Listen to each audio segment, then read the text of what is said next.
Friends, the 19th quality is giving respect to others, being respectful, that is Manada. A true Vaishnava is respectful towards every living entity because he sees each soul as part of Krishna. Respectfulness is not based merely on wealth, education, social status, caste, power, or influence. It arises from spiritual vision.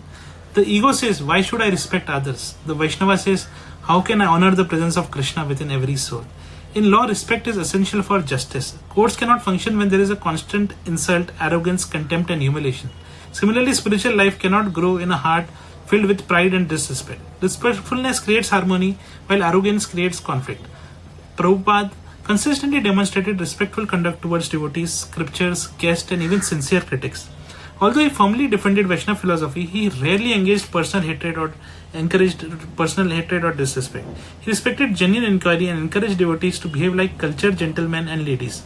Prabhupada also showed profound respect towards his own spiritual master, always crediting his achievements to Guru and Parampara rather than claiming personal greatness. He always said all this is because of mercy of Bhakti Saraswati on him. Even after becoming a world-renowned spiritual leader, he remained humble servant of his Guru, His Holiness Bhaktisiddhanta Swami Maharaj. This is true respectfulness, honoring others without losing one's principles.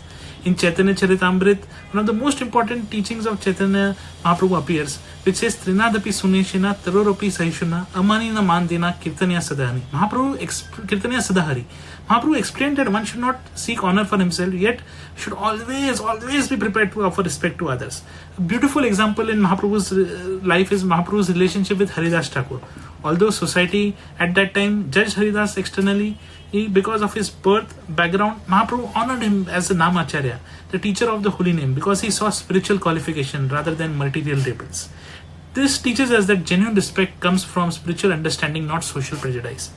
In Srimad Bhagavatam, Maharaj Amrish demonstrated deep respectfulness even towards Durvas Muni, who had insulted and threatened him unjustly, and he was almost about to kill him.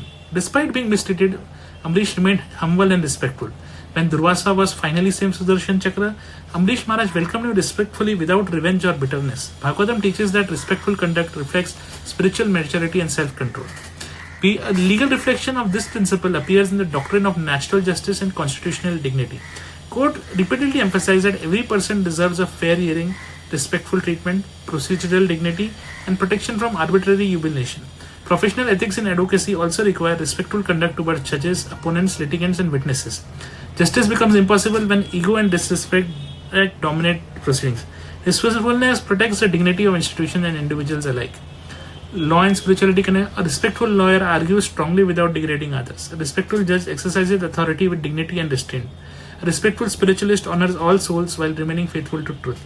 Respectfulness is not weakness, it is disciplined humility.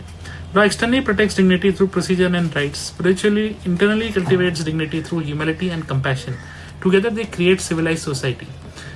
In conclusion, my friends, the 19th Vaishnava quality, respectfulness, reflects defined character and spiritual intelligence. Chaitanya Mahaprabhu thought that one should give all respect to others without demanding honor personally. Haridas Thakur was honored spiritually beyond external social identity because of devotion transcends material labels. Prabhupada showed deep conviction and disrespect can coexist beautifully. He always respected his spiritual master and gave all credit to him, His Holiness Bhaktisiddhanta Swami Maharaj. That is where law and spirituality unite, authority without ignorance, trust without insult, and dignity rooted in spiritual vision. Thank you so much, my friends, for patient hearing.